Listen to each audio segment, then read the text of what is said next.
বন বাগানে আমার এই বক্তব্যটা। আর আপনার কোনো বক্তব্য আছে? না, ক্যামেরার দিকে দেখো বলো। আমার কোনো বক্তব্য নেই। ও আমি দেখেছিলাম ও বাঁশ বাগানে গু হয়ে গেছিল, এইগুলো লাড়া গু আর খেয়েছিল বলিনি। ক্যামেরার দিকে দেখো বলো।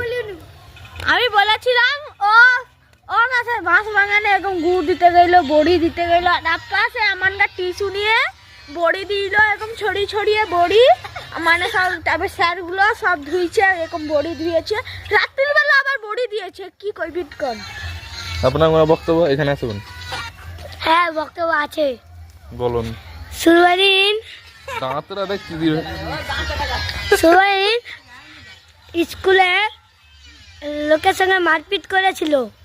আচ্ছা, আসছে যে তার যে স্কুলে হেগে দিয়েছিল